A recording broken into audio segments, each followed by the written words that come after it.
So we want to start with a launch, actually. And since Allison is a kindergarten teacher, we're going to have her do the first one. We thought we'd do a kindergarten one, a first grade one, and a second grade one. So Allison's going to just start us off since she actually does this on a daily basis with kindergartners. Yeah. So actually, TJ, can you go back just to that before we launch? I think just to set kind of how we're going to do this virtually today, because normally in kindergarten we're raising our hands or seeing each other face to face. So we're going to really do this a very condensed launch, and I really want to make sure you have like at least 30 seconds of quiet just to look over the image, and I want you to try and come up with as many similarities and differences you see in these two images, but also have your teacher hat on and think about maybe what math content is embedded in this image and when you might use this in a classroom. So TJ, if you would go to our next slide and take some think time, what's the same and what's different?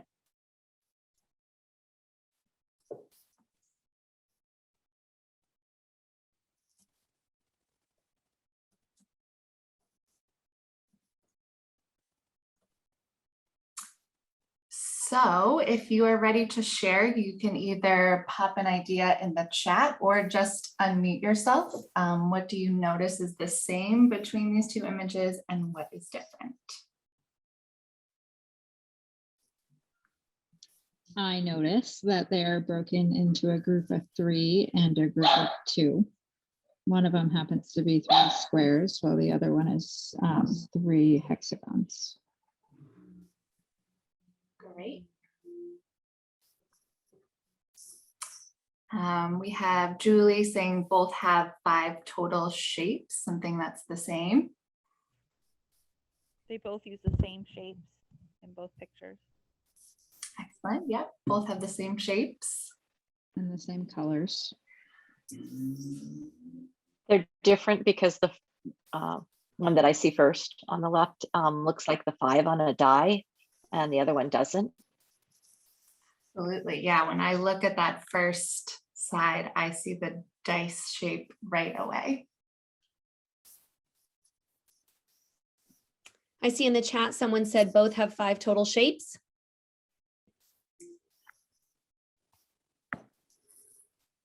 Any final thoughts on this or any thoughts on the math content that you are seeing in these images? Cubitizing. Absolutely. A huge part of our number sense routines. I think it's interesting to think about how numerically these would look identical, but when you actually look at the concrete shapes or two-dimensional image of the shapes, they are actually different. Yeah, absolutely. And I think that lends itself really well when we are trying to get students to understand the context of what we're talking about with turnaround facts and why that works and how numbers are composed. So this image came from Graham Fletcher, excuse me. There's a link that's on the bottom of this image if you're interested in going to his site and picking up this image for yourself. He has a lot of great resources there. And a same but different protocol is something I use all the time with my kindergartners and can be extended through all the grade levels. It's a really good habit of mine for kids to be in, and especially noticing the similarities and calling those out between two groups. So TJ is going to take us now through what is a part of the launch and some of those other protocols that could be a part of your number sense routines. Great. Thanks, Allison. So launch, the term may not be something you've heard before. It's certainly not in kind of the math world vernacular, I don't think yet. I'm hoping we'll help it get there, but really a launch is a number sense routine. And that's kind of the more universally recognized label, I think. So for All Learners Network, we have what we call our balanced math block, and it starts with a launch, or we're not so rigid that you couldn't do your launch at other times, but ideally you kind of launch your lesson, your math block, with a number sense routine. So launch is intended to be pretty brief. Then you would have a main lesson. Maybe this is anywhere from 15 to 30 minutes, depending on the day and depending on the grade. And then you'd have some menu time or a workshop or a guided math time, and then some closure. So whether your math block's an hour or an hour and a half, these components are what we consider to be part of a balanced math block. So we're really just focusing on that launch part. And again, whether that's right at the beginning or maybe it's not even connected to that math time. We like this idea that I think it was Fran Huntoon that helped us create this. We have a whole launch workshop, a full day. And so Fran Huntoon and Aaron Oliver and Sandy Stanhope and I were the ones who created that. And Fran had found this quote from the Chronicle, just about how that first 5 minutes is the most crucial and often underappreciated part of a lesson. So it's really going to set the tone for your math time. It can often kind of help kids shift their mindset. So it's math time. And I have to be thinking about, right, when it's math time, I have to reason, I have to think, I have to be able to explain my thinking. I can't just blurt out answers. And that's what I consider math. So some of the benefits of launch. Launch is a great place to kind of start establishing, and we talk about maintaining as well, your math culture, your classroom culture. You can't really have a productive launch on a daily basis if you're not having opportunities for students to have incorrect thoughts or make mistakes, to disagree with each other, to spend time to edit their thinking, to change their minds. So it's a great opportunity to kind of develop that part of your math culture and to really get students talking to each other. It, again, helps them make that shift to the world of mathematical thinking. Launch should be a place that has kind of low floor, high ceiling to activities or tasks. So we're kind of creating this equitable learning opportunity for all students. Launch is not a time where we exclude some students. It's supposed to be inclusive for all the students in our classroom. And so we have to be mindful when we're choosing a task for launch that we're not intentionally or unintentionally excluding individuals or groups of students. It could be a place that we do two different things. One, we might practice things that we've been working on. So for instance, in second grade, we might do a lot of launches around make 10 strategies and really getting them strong within 10 and within 20. And we'd also maybe start introducing some new ideas. So second grade's more about the starting to set the foundation for multiplication. So we might look at some arrays that have up to 5 rows with 5 columns and start setting the foundation for multiplication. Or we might start thinking about number lines and empty number lines. Those are things that in second grade are kind of where we're expecting students to kind of interact and grapple with those models or those ideas. And then lastly, these are intended to be daily repetitive tasks. So there's often students get into this mode where they have opportunities to get in a pattern and see patterns with things. So like what Allison was just sharing, that whole idea of same and different, if we do that on a regular basis, then we get used to kind of same and different, and students actually get much better at finding the similarities and finding the differences because we want them to then generalize those things. TJ, before you move on, I just wanted to jump in here and highlight something that you mentioned. I recently had this conversation in my district around the difference between mental math and practicing mental math and doing a launch. And the big shift here is that we want to think about an entry point for every single kid. All Learners Network is all about equity. And for a lot of kids, mental math can lead kids to jump into the math block feeling anxious because maybe they don't feel confident in their fluent strategies mentally yet. And so what we really want you to be thinking about is, what is that very first opportunity we're giving kids to remove the barrier to access the math learning? If you're starting off with a task that's stressing some kids out, you're automatically shutting kids out before you've even jumped into the grade level content for the day.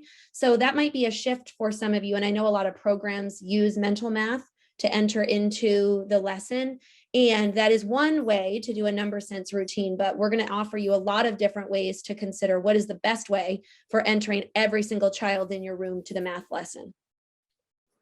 Thanks, Ashley. I didn't mention kind of time, and typically with launch, we say it's like a 5 to 15 minute, right? That's going to depend on the amount of time you have for math. Someone was private messaging me saying, or if we only have 40 minutes of math, and I've kind of shifted from you really should have this amount of time to, if you do these effective practices, then we know what effective practices are. And so regardless of the amount of time, of course, if you have more time, it'll be easier for students, but it's more important that we're doing effective practices. So this is one of those effective practices. So we would just do it for a shorter amount of time. So I'm just wondering if anybody has any thoughts or comments about of these things. Of these, are there any that you're already practicing doing? And are you seeing any benefits or any benefits that you're seeing with students by doing these kinds of things on a regular routine basis? Either pop in the chat or feel free to unmute.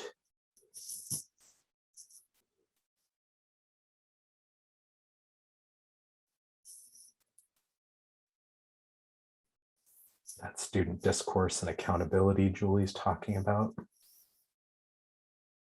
There's a great video from the Number Talk series, the Number Talk book, and my favorite teacher is Jan. I know you're not supposed to have favorites, but she is, and she's a third grade teacher. And in one of the Number Talks, the students just kind of take over and they're going back and forth very appropriately. And she literally puts her hands up like she's being held up and kind of just physically backs away from the students to just kind of let them take over. And I love seeing that. So that student discourse is so important. Some other things I'm seeing in the chat are this works all the way up through high school, getting students engaged right off the bat. I'm also seeing increases the discourse and deepens student reasoning about others' ideas. It's a low floor, high ceiling task. Great. And going off of that, my only thought was what Steve was talking about today about easy ways to differentiate and how we can shift our questioning to support differentiation, how we can be empowering kids to be doing some of this work and to feel good about the math from the beginning. It's just, that resonated with me and made me think about launch. Yeah. Well, and I'm also thinking about Allison's launch that we just did, right? There might be a student that only is able to talk about that there's orange and yellow somethings. They might not even know what those shapes are, but they can see the color orange and yellow and know that the same thing in those two images is that there's orange and yellow in both, and then they can still engage in the task. So that idea of inviting all students in. Thanks, Barb. Yeah, promoting curiosity, absolutely. So one of the roles of a teacher during launch, and I think this is really a big shift, because even recently, I've been interacting with some teachers who are in their first year. I would say in the last 2 to 3 years, I've had at least a handful each year when I've done professional development opportunities in the summer, where I'm interacting with a teacher who's a brand new to teaching, and they will tell me that they were taught math the same way I was, which was very much the teacher showed you, told you what to do, you practiced it a lot, and then if you were good and you could understand and you were good at following directions, you could get correct answers and good test scores. And as teachers now, we're expected to teach in a different way. And with launch especially, regardless of the type of launch, it really should be more of a facilitation. So part of your role during launch is to monitor student engagement. If I see students that are not engaged, how can I ask a question? Do I need to do something different because the the task we're doing is too hard or too easy. So just monitoring that student engagement using turn and talk, right? I just did 18 number talk models at a district in Connecticut, and every single one of them, the teachers came back and at the end, and when we were reflecting and said, wow, you did turn and talk a lot. Well, yes, we have to get kids talking with each other more. We have to give students more opportunities to talk. It's always that time to continue to build and maintain that math culture. So thinking about how we get students to agree and disagree with each other. How do they have discourse? Do we have hand signals for them to show that? How do we get them engaging with others' ideas? And then that time and goal management. So you always will have some form of a goal. Like, I want students in this number talk to be able to think about a number line or think about how this could be represented on a number line. And if that doesn't happen naturally from the students, then we might have a question, a prompt, a seed that we plant to get them to think there, as well as always keeping track of the time, because a launch is supposed to be a short routine. It's happening daily, so I'm not going to take it for 20, 30, 40 minutes, which I myself am guilty of doing. I think Barb observed me do a problem string once for 40 minutes. And it's like, no, this is supposed to be a 15, 20 minutes top routine. So it's important to kind of leave students wanting more, and then it's always okay to move on. We love this from our friend John Tapper. Whoever's doing the talking is doing more of the learning. So that's why when we do those launches, we want students to be really focused on explaining their thinking and interacting with the thinking of others. Ashley, I know you had mentioned something about from the presentation Barb did back in October about the talk moves ring cards. Yeah, so Barb, I didn't know you were going to be here. That works out great. So Barb, at the last session, I got to participate in her workshop, and I've been reading a lot of her resources around student discourse in mathematics. And she shared this awesome resource with talk moves that you could use to support your, I think it really has helped when I've provided it for teachers in the last month. Teachers are feeling like it helps them be more confident in engaging students in talking about math. And Launch is a really good way to get started with this. If you feel like you're a teacher who's doing a lot of the talking in class and you want to engage students more in talking about math, or you want to talk less and you want kids to talk more, I think it's a tool that gives teachers more confidence and gives you really specific things to encourage your students to be thinking about. And so the teachers I've shared it with it's been 3 weeks, and they all have come back to me saying, this just makes me feel so much better, or I feel like this has shifted my own thinking about students thinking about math. And I think, when you want to make a shift, this workshop is intended for you to think about as a coach and a teacher leader. When you're bringing that type of shift to your school, or you're sharing this with your colleagues, you want teachers to have a way to feel successful in that change really quickly. So if you know that teachers want to increase student dialogue, say, hey, let's try out this launch. It's a short window of your math block, and let's get really good at using math talk moves during this 5 to 15 minutes. And naturally, that type of questioning and dialogue will happen throughout the rest of your math block, but it gives you a really targeted goal to work on. So at the end of this presentation, you'll share that that's one of the resources that we linked. So thank you, Barb. Glad you're here. We have a whole page of resources that they are linked on there. So I'm going to just wrap up my section by just mentioning this, that when you're doing a launch, it's really focused on getting at students and building their computational fluency. I'm currently doing a book study on figuring out fluency from John Sangiovini and Jennifer Bay Williams. So I'm excited to kind of dig more into this. But the math community in general has this agreement that these 3 words, flexibility, efficiency, and accuracy, are what is we're looking for from students. We aren't just looking for students to be fast and correct.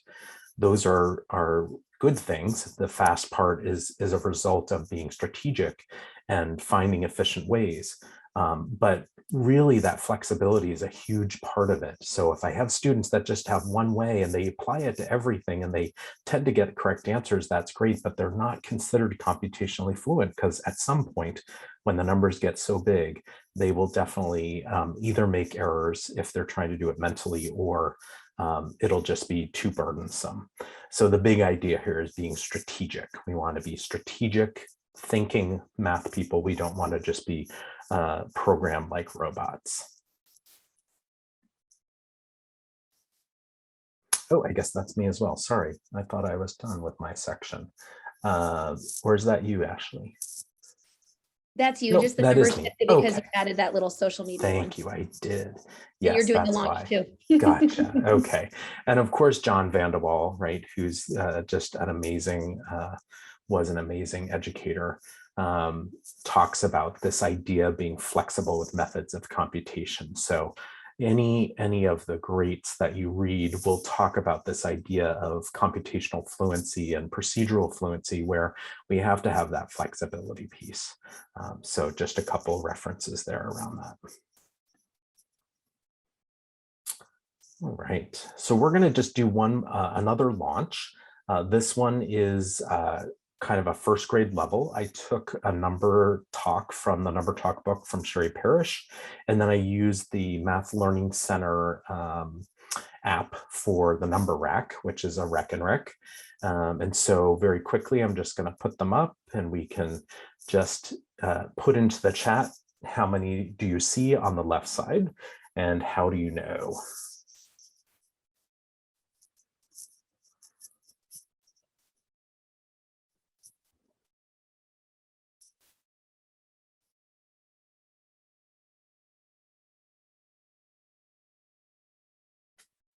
So either unmute and feel free to share, or pop something in the chat.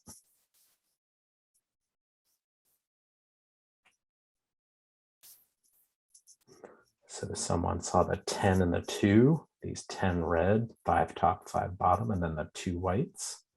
It's one way. That's 2 different ways, 6 and a 6. Do you have any other different ways, or how first graders might see it?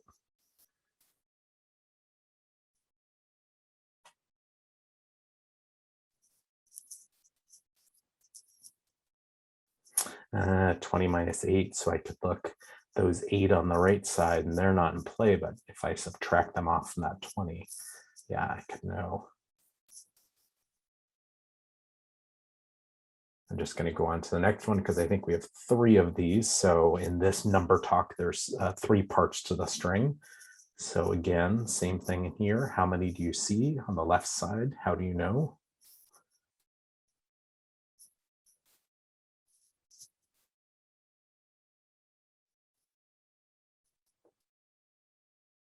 Feel free to unmute and share, or type something in the chat.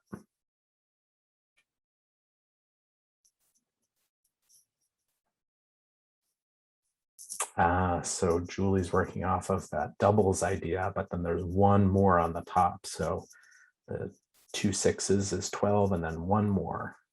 Right, and look at how nice and visually this makes that, rather than just with numerals and with equations.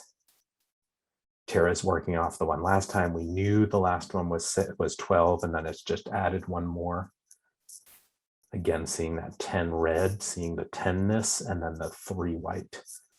Right, last one we'll look at, and these are just images I took of the number rack. I didn't actually pull up the number rack app. If you're not familiar with it, it's a great resource.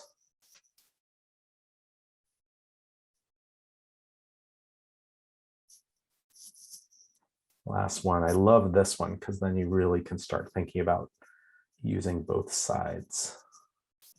Sarah's seeing the 2 5s, and there's that one more white one that kind of catches your eye, just that white and white one on the left side there.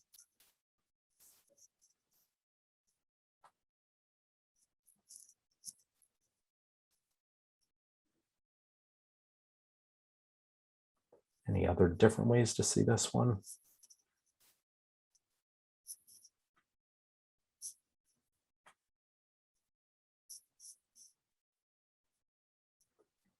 often I'll have students or adults in professional development that will say, well, there was one missing from the right side there because I saw that one white one. So I knew it had to be 11 because one of those 10 white ones was over here. And I'll give people grief by saying, I was asking you to look on the left side, not the right. But that's the whole idea of using that structure of that model. All red is 10, one white. Great. All right, I think now I'm handing it over to Ashley. Yeah. Yep, now it's me. Okay. All right, so the second section, we are going to be talking about how do you get launch going in your school. So this workshop is intended for, as I mentioned, coaches, teacher leaders, administrators, and hopefully those of you that are classroom teachers will take some of these ideas and share it with your colleagues. This is my first year as a math coach, so a lot of the work I've done in the last 10 years was just, hey, I learned this really awesome thing. Let me help you get started with it too. So hopefully you can take some of these tools and apply them as you're sharing the resources at your schools. So when we're talking about launch, there's really a duality to your planning.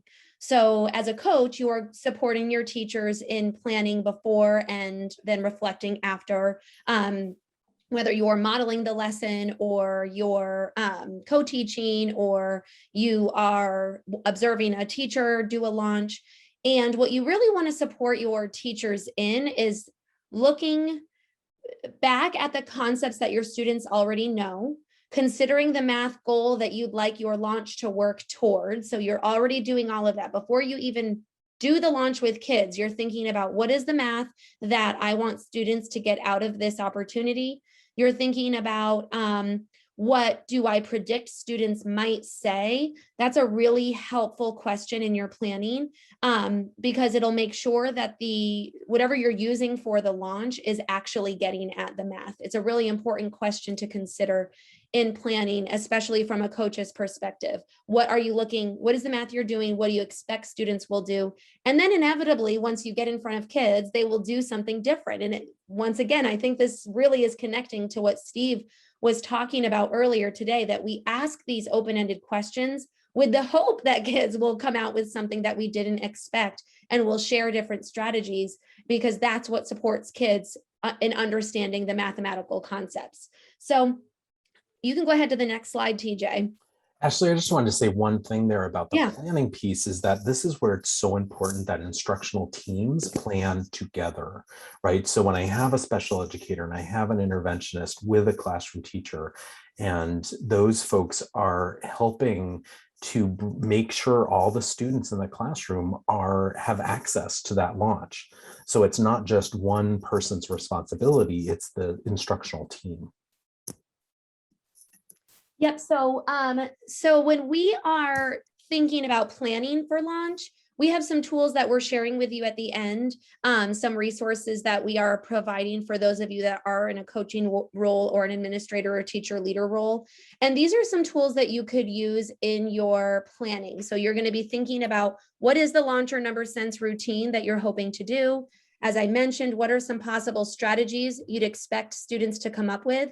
TJ mentioned earlier that if there is a certain mathematical concept that you really want to get at, you want to think about what are the guiding questions you might need to ask to get there. So TJ, last year, I taught third grade up until this is my first year as a math coach. TJ zoomed into my third grade class last year to support my work in using launch in my classroom. And it was a great opportunity, first of all, to co-teach and learn some talk moves. But more importantly, I think that we realized that the guiding questions were so important in getting my third graders to access the math. So it was a picture of cupcakes, and my kids were working on a unit on fractions, and I really wanted to get at the fractions of a set, and they were really set on thinking about the image additively, and we're counting the total number and then wondering where the one went that somebody ate and who ate it. And, that's the best part about these things is they always kind of go off the rails a little, but all of the kids were engaged, and TJ started asking really good questions about part to total. And then all of a sudden, for a few kids, it started to click. I could talk about this image and represent it represent the fractional part that was eaten or not eaten. So without those guiding questions, we might have moved on from that launch without getting at the math that I was hoping to get to. So that's a really important step in the process.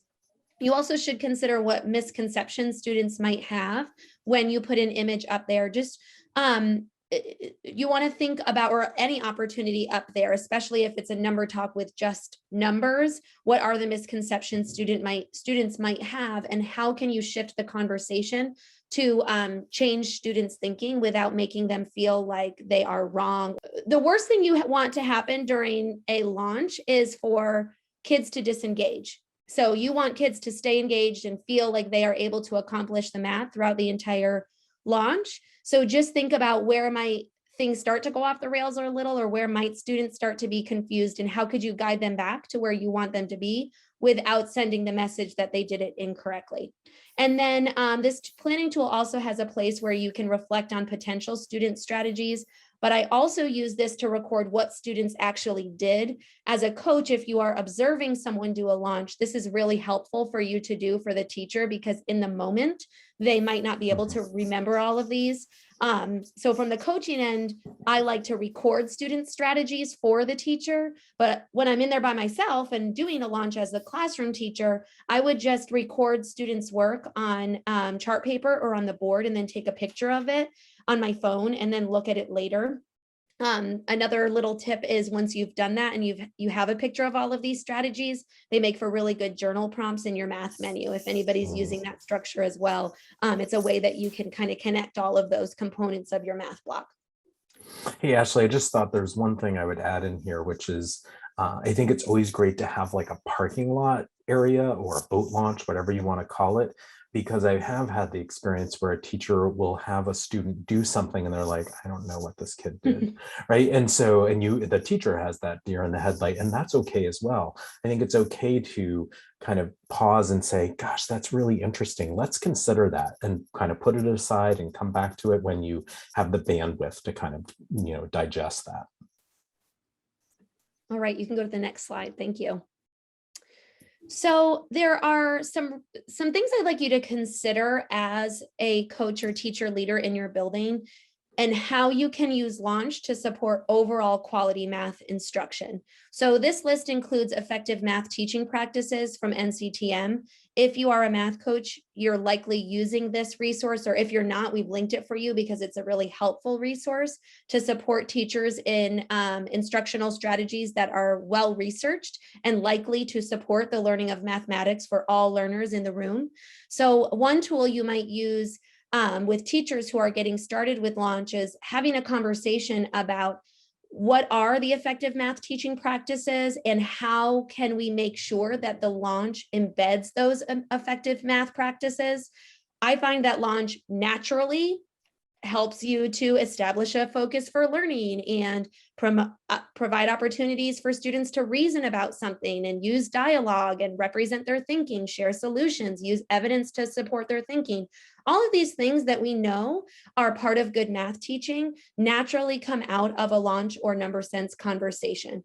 But from a coach's point of view, if you're trying to support a teacher in increasing one of these teaching practices throughout their math block, Launch might be the way to get that started and see student engagement increase and student learning increase.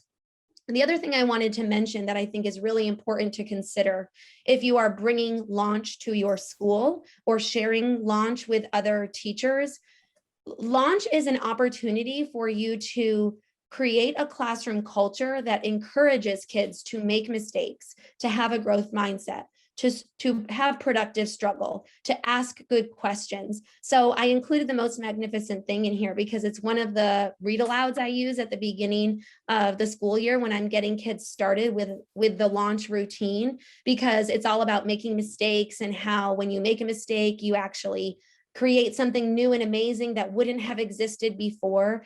And that growth mindset is necessary in a classroom that will have quality math talk. You have to have a culture that supports saying the wrong thing and learning from it, or asking questions to understand, or more like and continuing to try something that you don't feel comfortable with.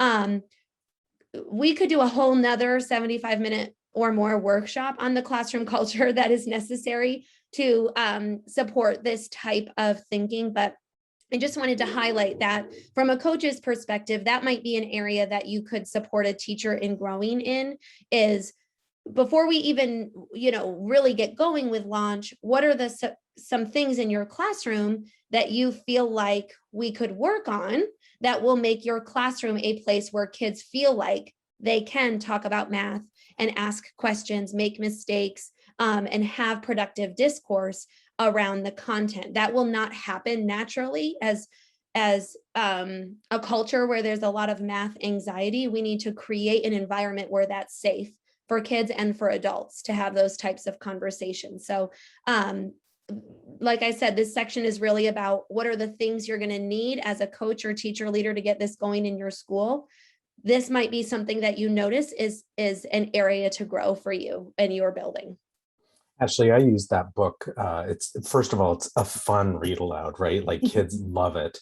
It's just fun. And I used it in your best friend's third grade classroom. And we developed a list of like, what are things we can do when we struggle and something's hard? What can we do? Like, what's a mantra we can come up with to help us to persevere and keep going? So it's a great book for that. All right, so we've talked about classroom culture. We've talked about how you can, some observation tools.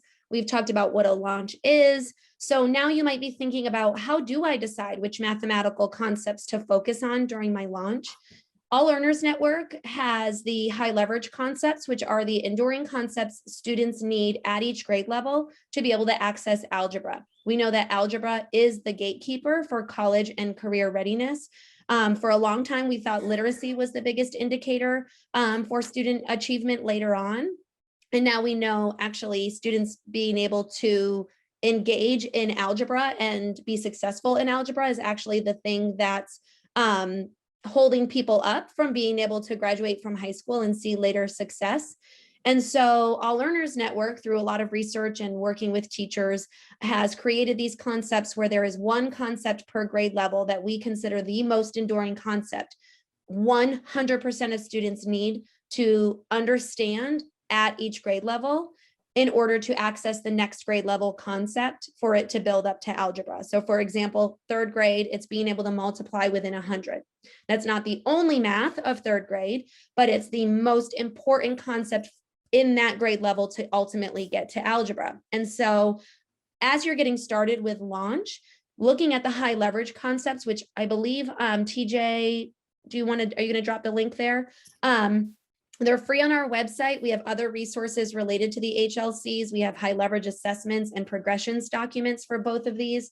We don't have time to go through all of those resources tonight, but those concepts, when you're bringing launch to your school, are a great place to start.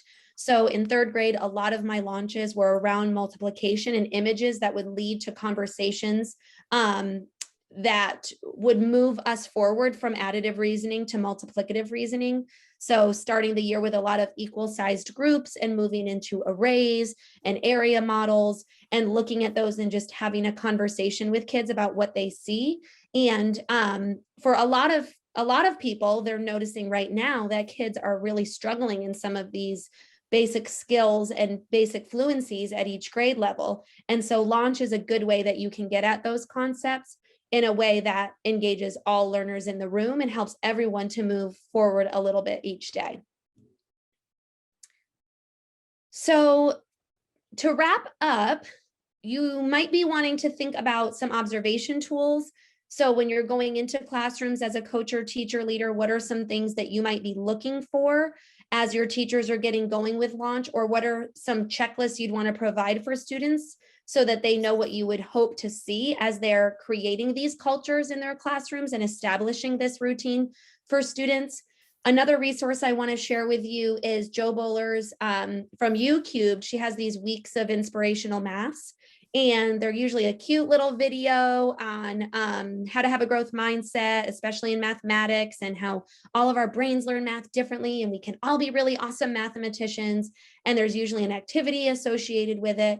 If you're feeling like you're ready to start launch and you're ready to just get going with the math there, you might be using more of an observation tool where you're checking off what you observe and sharing that checklist with teachers.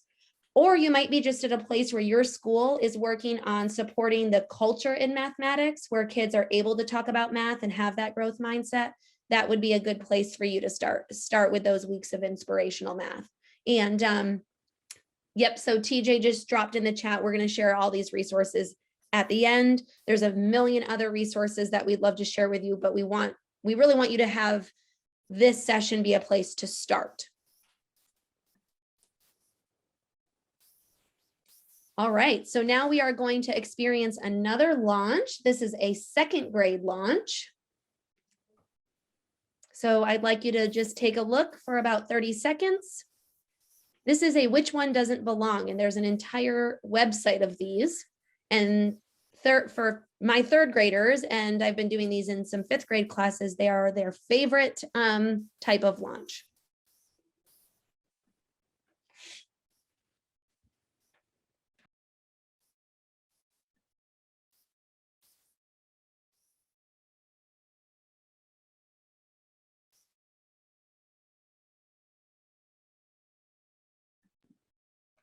When you have an idea about which one doesn't belong, you can drop it in the chat or you can unmute and share with all of us.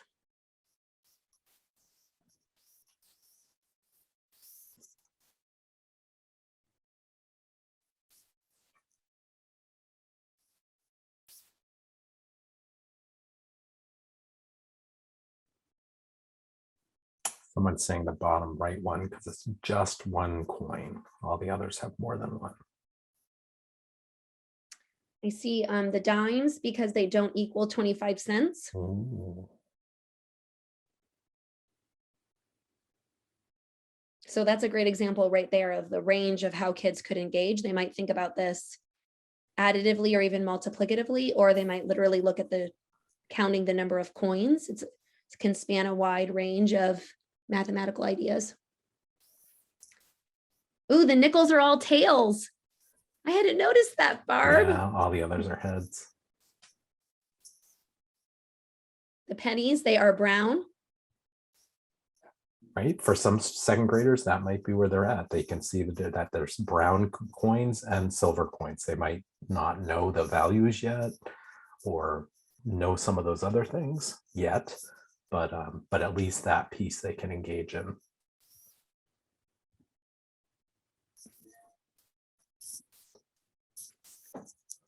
Any other ideas? I think it's great when you do these as a routine, and students, like you were saying, Ashley, your students get really like these. I think you can then really start those students that need a challenge or students that want a challenge. They can try to find a reason for each one, right? I wouldn't necessarily present it that way, but we can get students there. Excuse me. And I also really like using the which one doesn't belong routine for groups of students that are having difficulty with the discourse part of disagreeing, agreeing with other people's ideas, because these force you to think about there's a reason why each one of these does not belong. So it's a really good habit for students to get into to defend their own thinking or show flexibility and be convinced to choose a different coin that doesn't belong. So I appreciate these for improving student conversations as well.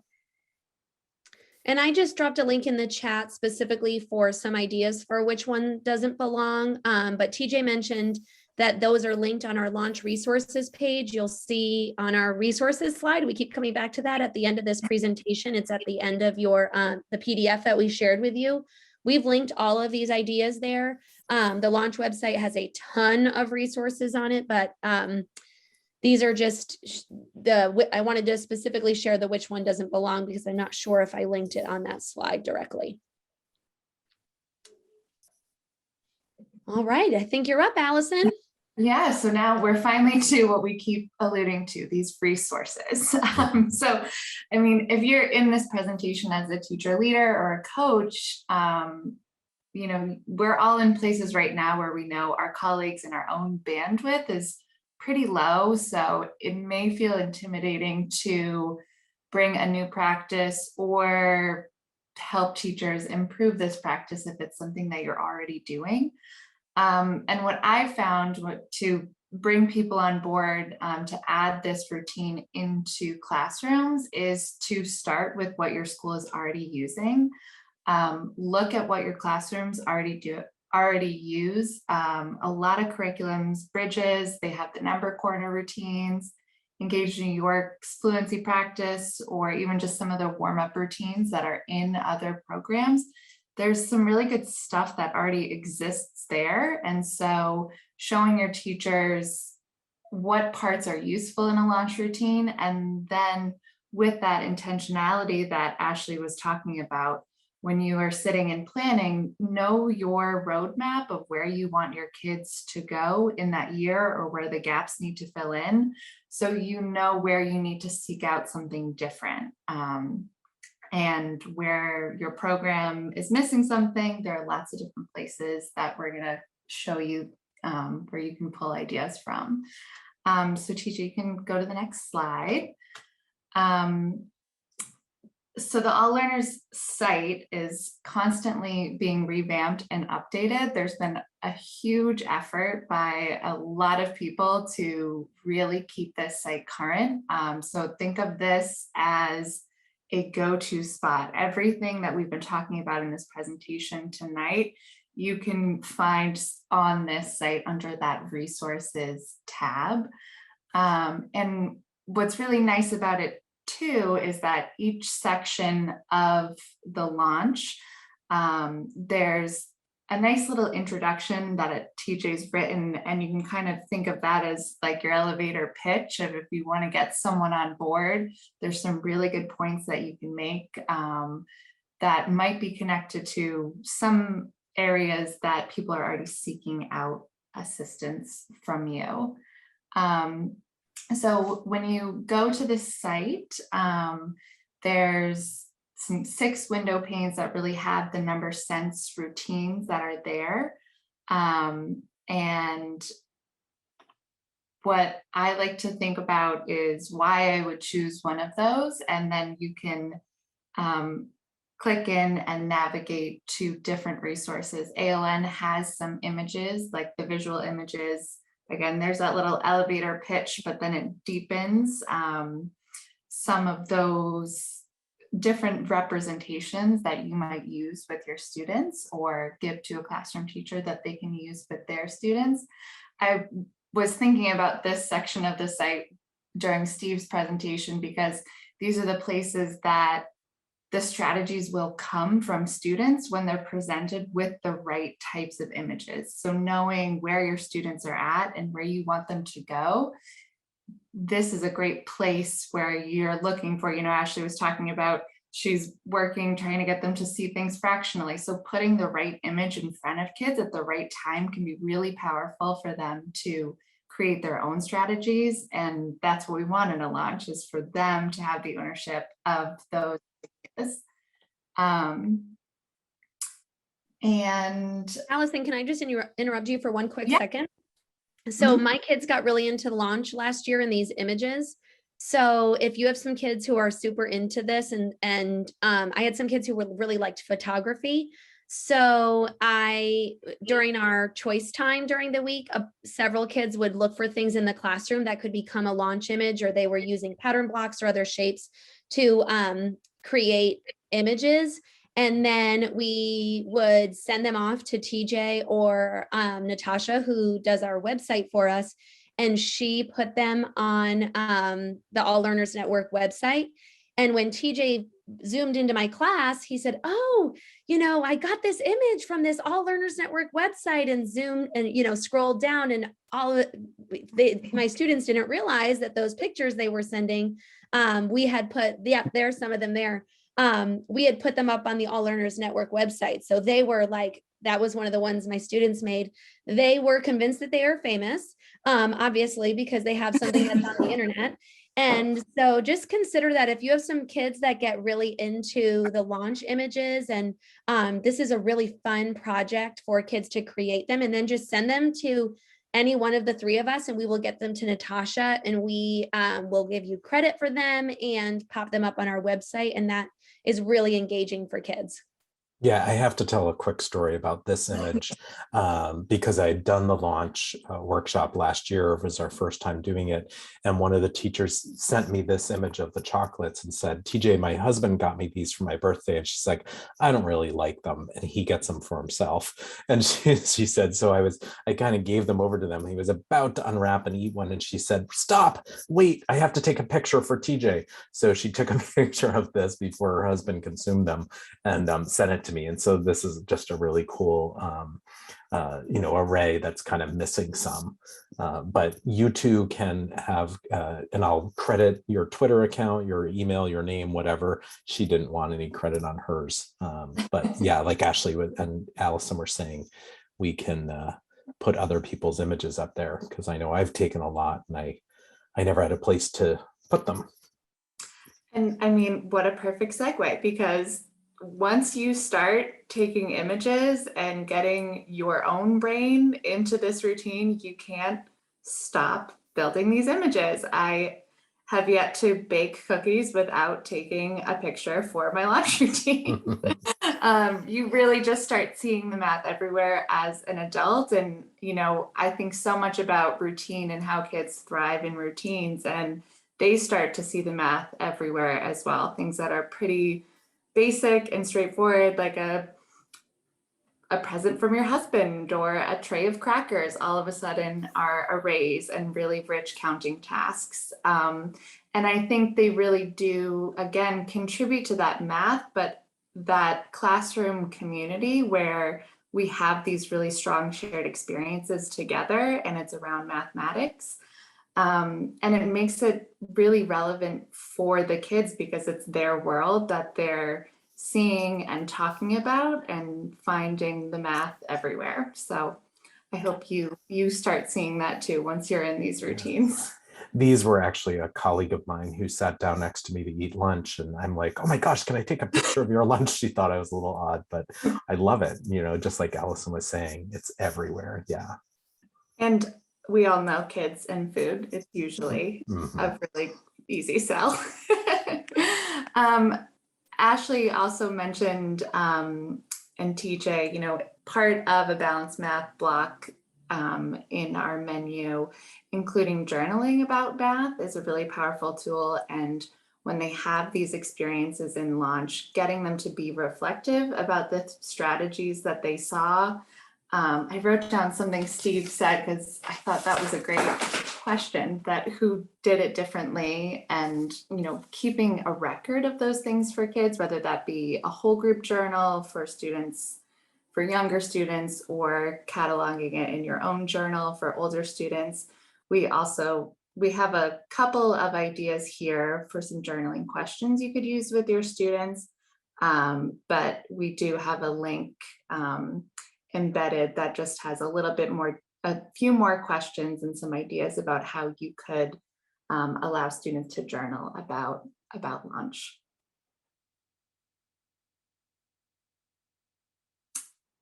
So these links are kind of in order of our presentation. We put the All Learners site first, just because that's the best place you can go. It really is where we're trying to collect and keep all of our resources together that we're mentioning in this session and other sessions that are happening this evening, and our final December session as well.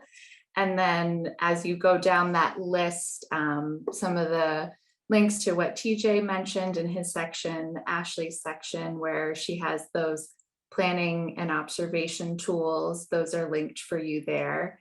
And the journal prompts about lunch. So I think everyone is probably coming at this with different experiences at your own schools, and what you feel that you may need in your classroom, or what your teachers need in their own classrooms.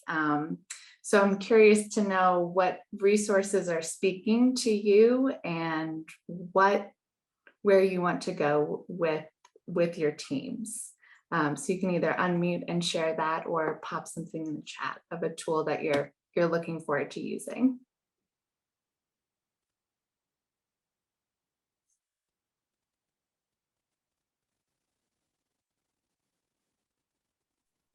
Some of these we haven't linked on our site yet, like the planning tools or the observation tools. We're just sharing them here, but we're certainly open to collecting and providing a platform to share those kind of things as well.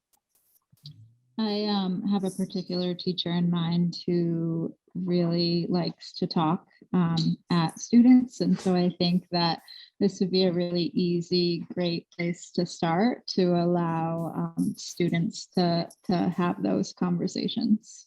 Nice. Absolutely.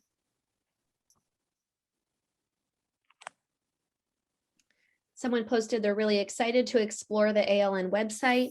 They haven't spent much time there yet. Thanks for all the resources. Mm. There's lots on there. So let us know if you have questions. I was just thinking about, can you hear me Yeah. Yeah. and see me? I don't know. How in our school, they are really good at starting with the do now. Back to that conversation from earlier about how sometimes that can leave some students out and maybe shut them down right at the beginning if it's like too much related to like the grade level content that they're doing. So maybe trying to help all teachers see that these are good ways to start class, not just for, you know, fun activities or intervention classes. I also see, I love all these tools. Planning your questions for launches before you use them is so important. I love the idea of the low floor, high ceiling, which someone was just speaking about, and how this is an entry point for everybody.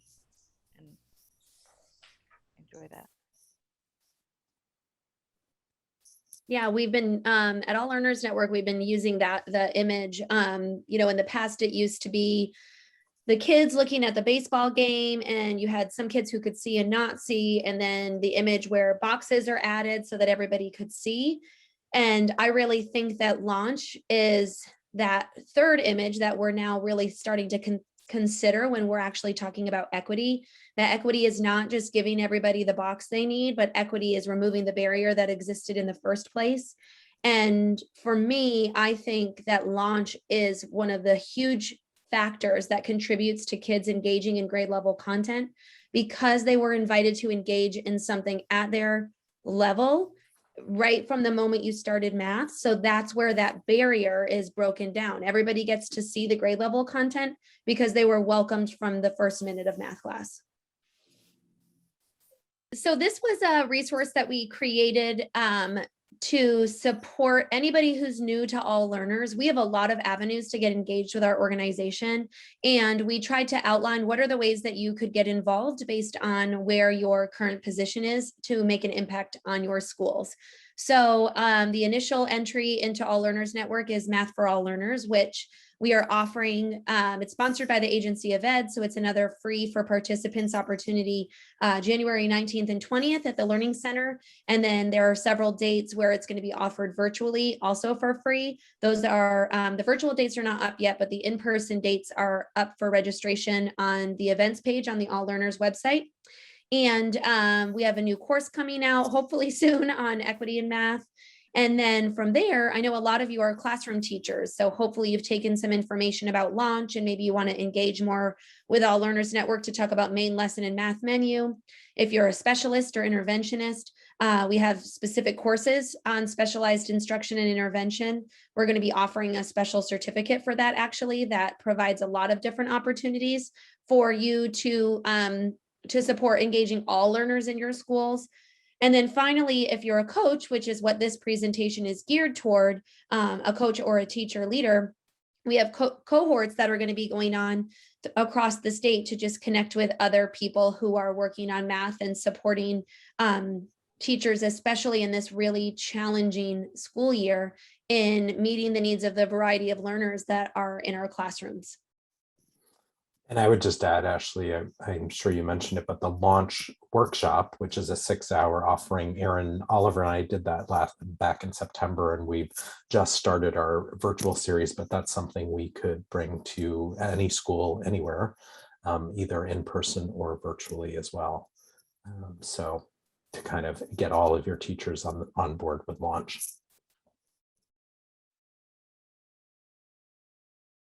I think right, that you is wanna go to the everything next we slide? have. No, that's it.